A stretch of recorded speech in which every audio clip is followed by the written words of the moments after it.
So guys, Omar here, and holy shit, I actually forgot how to make an intro. Look at that beauty. Hey, how's it going guys? Omar here, and today I got something a little different planned. As most of you guys know, I haven't been really uploading much.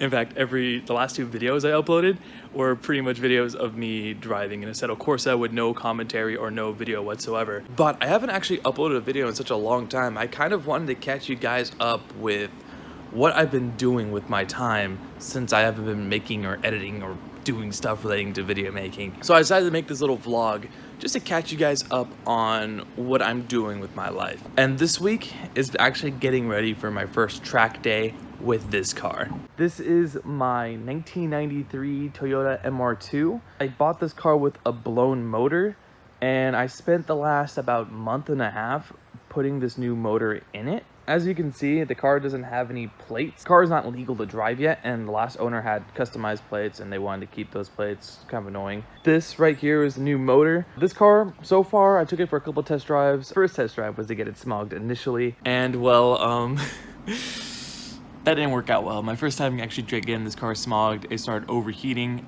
In fact, it actually got to a borderline, like really bad situation. I kind of realized that I didn't properly fill the coolant up, and also the sensor that houses my coolant temperature gauge, that wasn't plugged in. I was wondering why my coolant temperature gauge wasn't working. So I plugged that in, drove the car for like another 30 miles. Nothing really happened. Everything stayed cool level-wise. The car seems to have a little bit of an oil burning issue, it seems like, because when I open the hood, there's some smoke coming out. So there's that. But for the most part, the car seems like it's gonna be in tip-top shape to pass smog. I'm gonna be driving the car for about like 20 or 30 minutes, and I'm gonna give the smog guy a call. Make sure everything is good, make sure the car is properly warmed up, because with these cars, you do have to properly warm these cars up before you do anything smog related. And if the car does pass smog today, it guarantees me actually being able to go to Buttonwillow this weekend.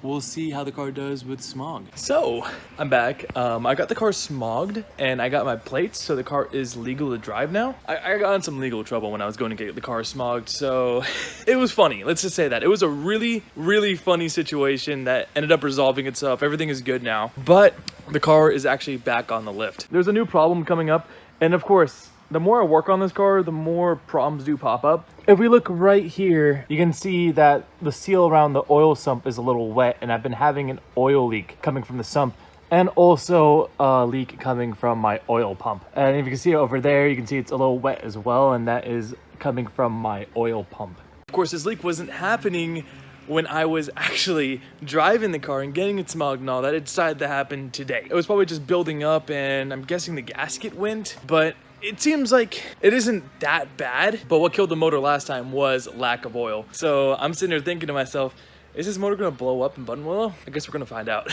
I also had a really funny situation when I was driving up to my friend Gobin's place in the valley. As I was going up the hill to when you cross from Ventura County to LA County, my car started doing this thing where whenever I pushed on the gas, it started swerving to the left. And when I let go of the gas, it swerved to the right. And when you're going 80 miles per hour on a freeway, it's not really that safe. In fact, the closer I got to my friend Gobin's place, the worse it became. And it kind of got to a point where when I was giving my friend Gobin a test drive and explaining the situation to him, it was even doing it on low speeds. My dumbass completely forgot to torque up this bolt and nut over here on the tire rod. This piece's job is literally to make sure the rear tire doesn't rotate. When you have this off, this wheel would be able to shake a little bit to the left and a little bit to the right, which is why I was actually having that sort of jerk to the left and jerk to the right every time I go on the accelerator or come off the accelerator. It was literally because my rear tires were rotating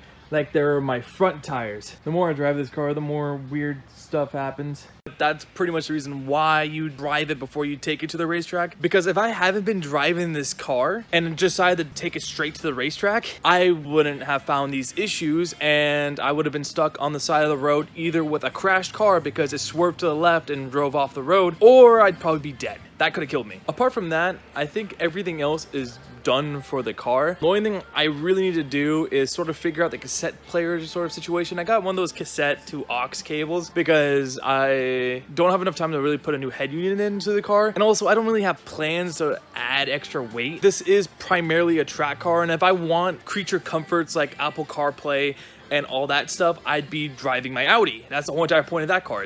I want to keep it as light as possible, so I want to delete stuff. And I know since this cassette player isn't really that much more weight, I wanted to be able to use it, so I got this cassette to aux player, and I can't get it to work. It accepts the cassette player, and then nothing happens. I get no sound. I switch between the FM, AM. I check the fuses. The fuses are actually good. I think the wiring harness itself, I think it's messed up. This car was sitting outside for about 2 or 3 weeks, and I'm starting to think maybe rats got in and started chewing on stuff, but the rest of the electronics are good, except for my window controls. But apart from that, the rest of the electronics are actually like really good. I can't really rule out the idea of rats coming in. There's no evidence of rats coming in and damaging the wires, but I haven't looked into it. It could be just unplugged. You know, this owner was quite neglectful of this car, and I don't have the old owner's number or anything since I didn't directly buy the car from them. I bought the car off my friend who bought the car from them. I just don't know what the radio situation was beforehand, so I'm just kind of shit out of luck. I'm also waiting for my second set of tires. My first set for the rears have came in, but I haven't gotten any news on my second set. Apparently they're still in Pennsylvania, even though I bought 4 and they shipped at the same time. So I'm kind of wondering when I'm going to get the new tires for the fronts. I haven't gone in to replace the rears yet because I kind of want to get all of them done at the same time and also get an alignment done at the same time. There's still a little bit of work that needs to be done to the car. Since I torqued up the oil pan and made sure that the leak isn't really continuing anymore, the only thing that's really left for me to do with this car today is kind of clean it up. The interior, not really in good use. Since I used to make chemicals that clean interiors and cars in general, I'm gonna use some of my chemicals and actually get this car looking good. Let's go inside the chemical cabinet. That's the chemical cabinet. That's not the chemical cabinet. That's not the chemical cabinet. That is not the chemical cabinet. There's no chemicals. I can't find the chemical cabinet. I think this is the chemical cabinet. That is starting to look like chemicals. All right, so APC we need. Let's see what else. Glass cleaner. Carpet shampoo, and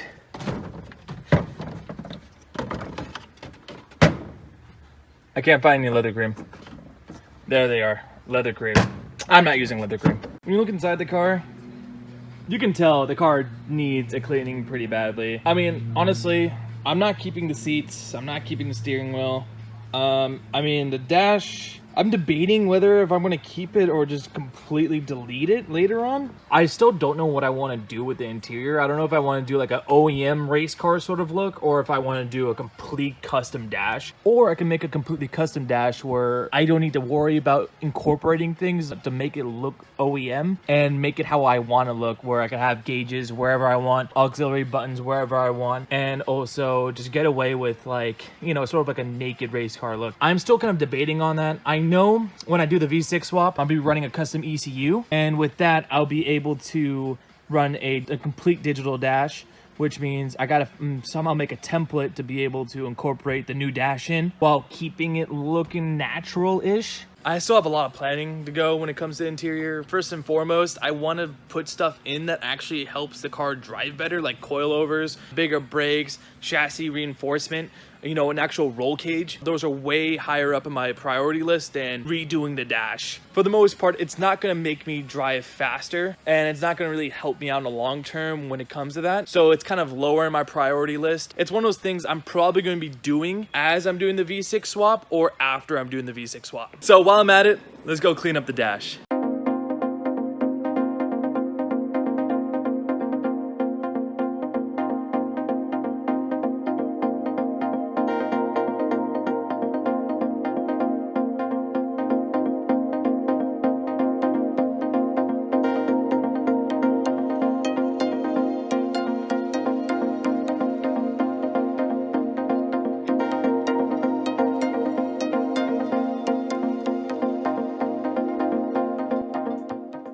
after a little bit of love, the interior actually came out a lot better than I thought.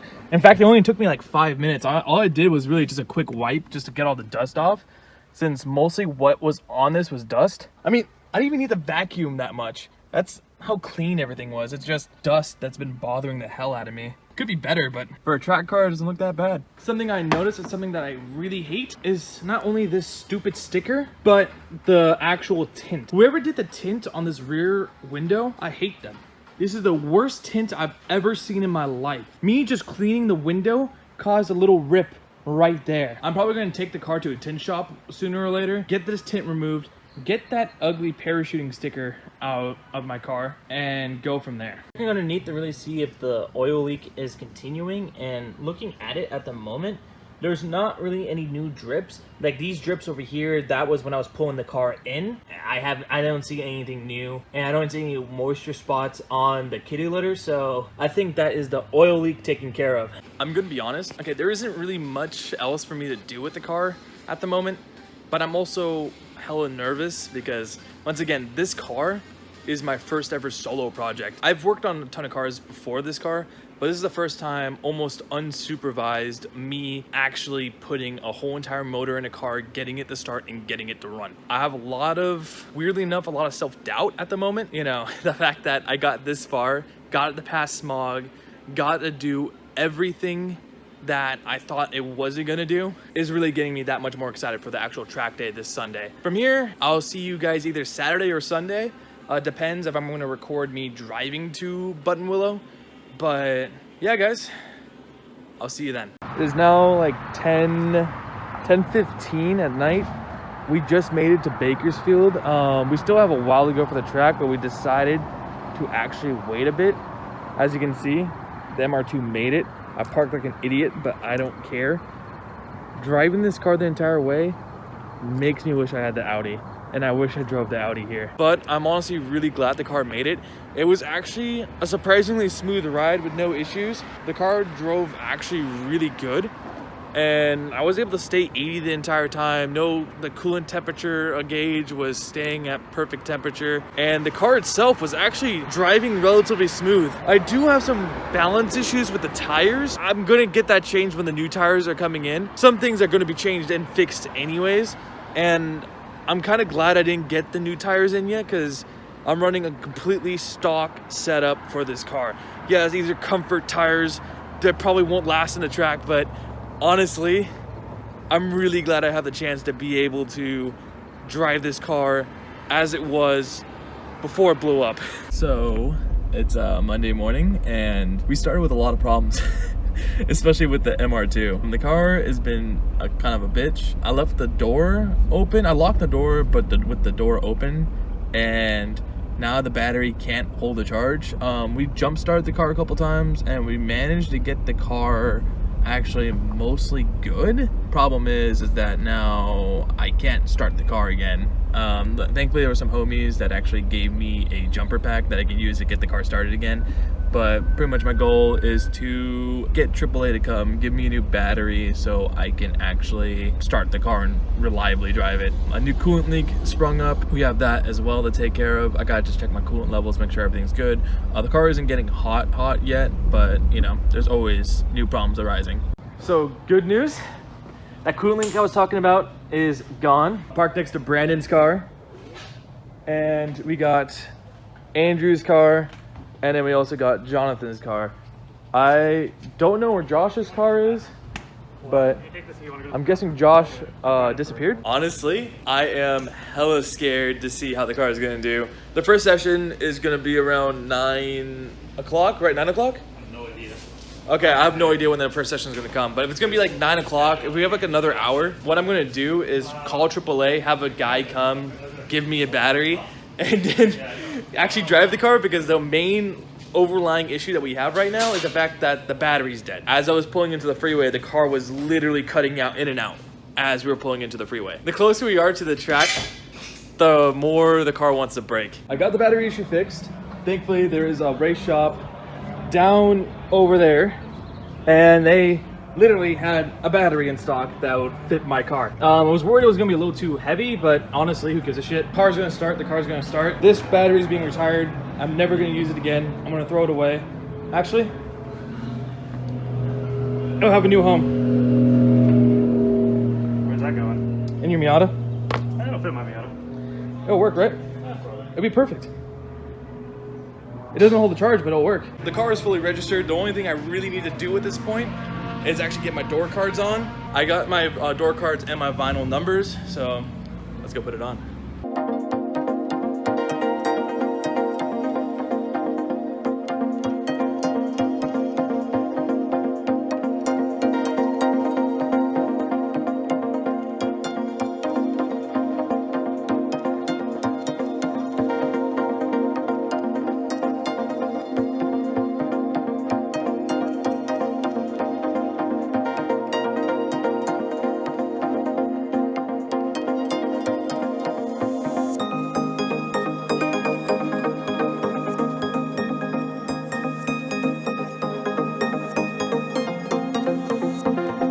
That looks a lot worse than I thought.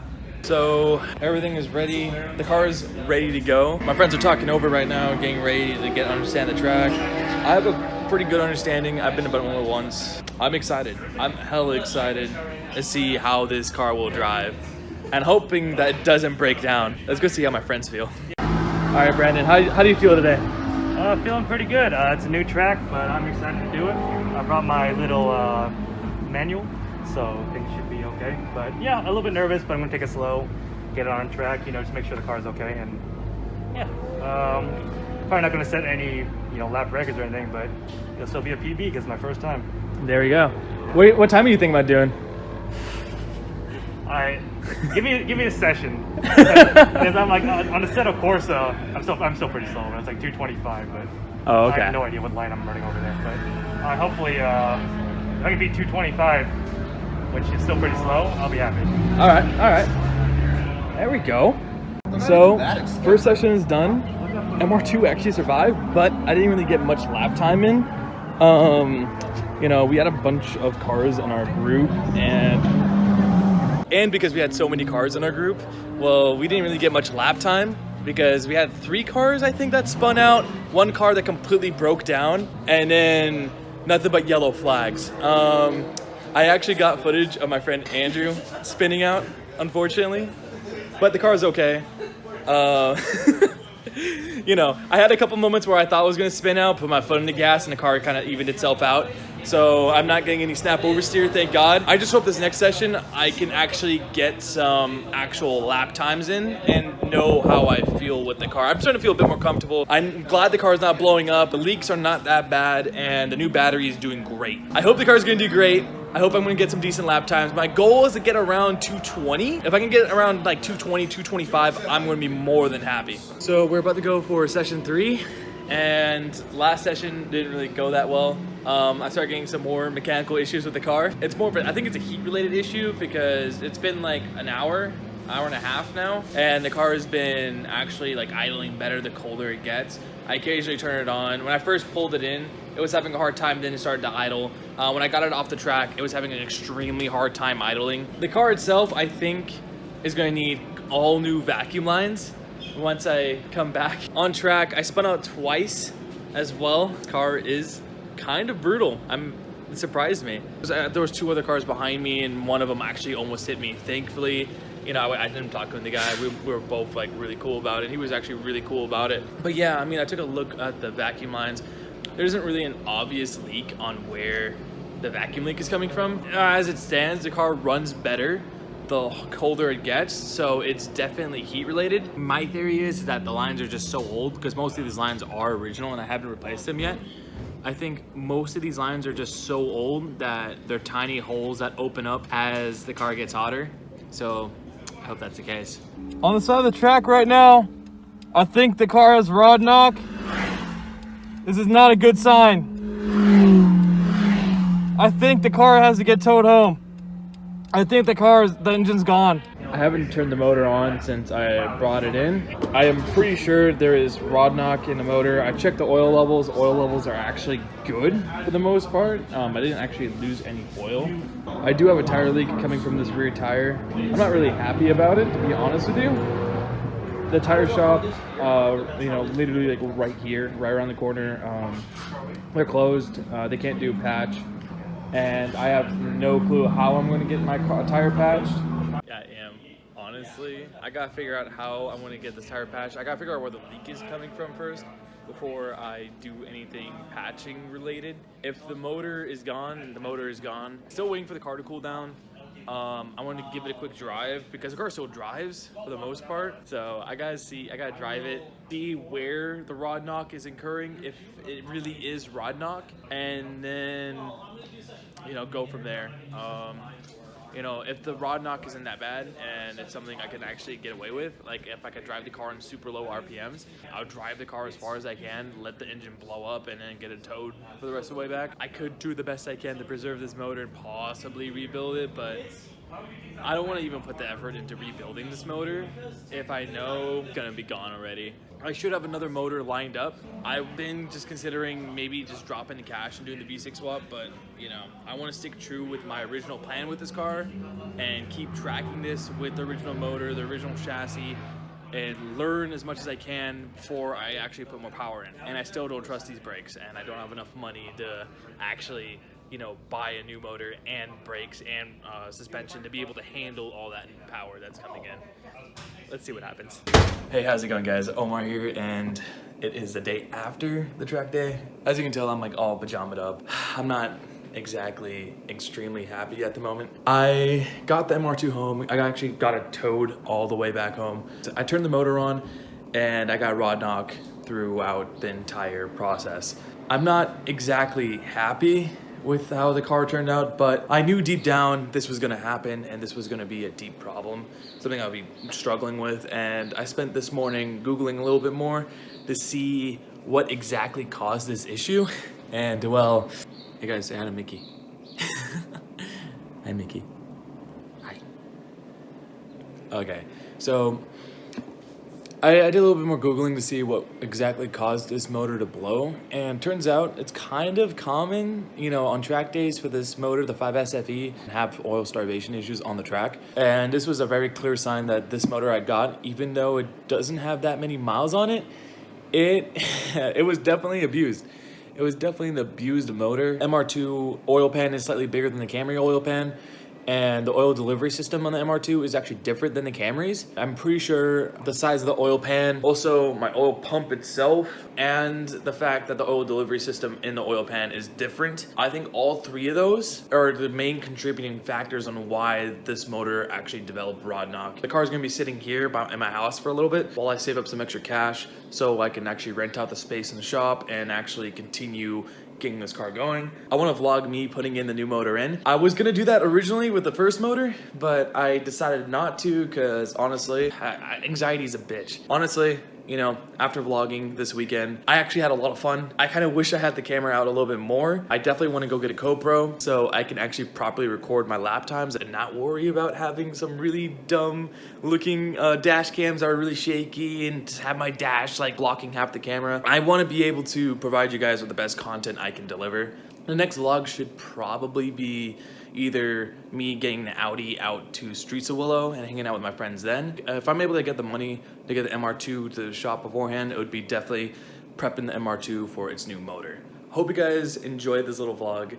I definitely want to make more of these. What sucks is that I'm super camera shy right now. You know, this is what happens when you don't make videos for like a year. Hope you guys enjoy this, and I'll see you guys in the next one.